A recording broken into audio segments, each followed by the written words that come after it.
नमस्कार, आप देख रहे हैं न्यूज 21। मैं हूं आपके साथ हर्षदा। एक बार फिर स्वागत है आपका खास कार्यक्रम बयानवीर में, जहां हम आपको दिखाएंगे वो नेताओं के बयान जिनसे सियासी गलियारों में मचता है तहलका, उठता है भूचाल। सबसे पहले बयानवीर में बात करेंगे बीजेपी नेता रिजपाल मिर्खा की, जिन्होंने हनुमान बेनीवाल द्वारा संसद में शांति भंग करने पर गडकरी द्वारा टोके जाने पर कहा कि ये मामला अभी मेरी नजर में नहीं है, पर हनुमान बेनीवाल ने जो भी कहा था वो हुआ ही नहीं। जो कहता है ऊपर भगवान नीचे हनुमान, तो बेनीवाल अब धरातल पर आ गया है। बड़े बोलों की हवा निकल चुकी है। ये बयान सुनिए आप भी।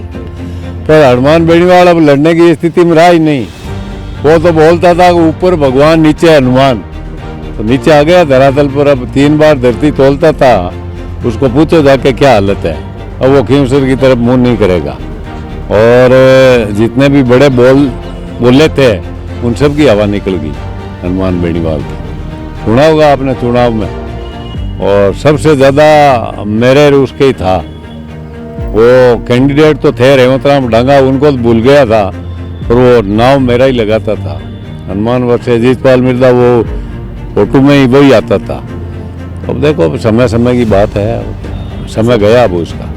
वहीं हवा महल से विधायक स्वामी बाल मुकुंदाचार्य ने धर्मांतरण और बांग्लादेश में हिंदुओं पर हो रहे अत्याचार को लेकर कहा कि केंद्र और राज्य सरकार को इस पर एक्शन लेना चाहिए, और जो रोहिंग्या यहाँ भारत में रहकर सरकार की योजनाओं का लाभ ले रहे हैं उनकी जांच होनी चाहिए। ये बयान सुनिए। हम तो भारतीय जनता पार्टी का प्रत्येक कार्यकर्ता सरकार में थे, सरकार में नहीं थे, लेकिन हमेशा एक संघर्ष करते रहे हैं। हमारे लिए हमारी मातृभूमि, हमारा राष्ट्र, हमारे लोगों की सेवा, ये सर्वोपरि भाव रहा है, बिना किसी तुष्टिकरण के।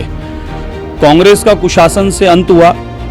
कार्यकर्ताओं ने उस समय भी ये मांग की थी, भाजपा के प्रत्येक कार्यकर्ता ने, भले वो विश्व हिंदू परिषद के, बजरंग दल के हो, स्वयंसेवक हो, विचार परिवार का कोई भी सदस्य हो, कि भारतवर्ष में अनेक तरीके से और राजस्थान में पूरे चारों ओर से जो बांग्लादेशी रोहिंग्या यहाँ प्रवेश कर गए, इनका आइडेंटिटी चेक किया जाए, वेरिफिकेशन किया जाए, अगर ये बाहर के हैं तो इन्हें भेजा जाए, और अपराधी भी कहीं यहाँ छुपे हैं तो उनकी भी जांच की जाए।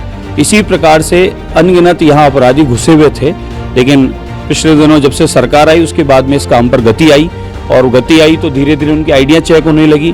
और आप देखिए बांग्लादेश में जो स्थितियाँ उत्पन्न हो रही है, तो हम नहीं चाहते कि हमारे भारत में और राजस्थान में ऐसी स्थितियाँ उत्पन्न हो, और जहाँ भी ये लाखों करोड़ों बांग्लादेशी रोहिंग्या छुपे हैं और हमारी इस राज्य सरकारों का, केंद्र सरकार की योजनाओं का मुनाफा लाभ खा रहे हैं और यहाँ पर ही अपराधी गतिविधियों में लिप्त हैं, तो इन सबको चयन करके जेल होना चाहिए या इनको वापस अपने इनके शहर नगर भेज देना चाहिए। और चलिए आज के लिए खास कार्यक्रम में इतना ही। नमस्कार।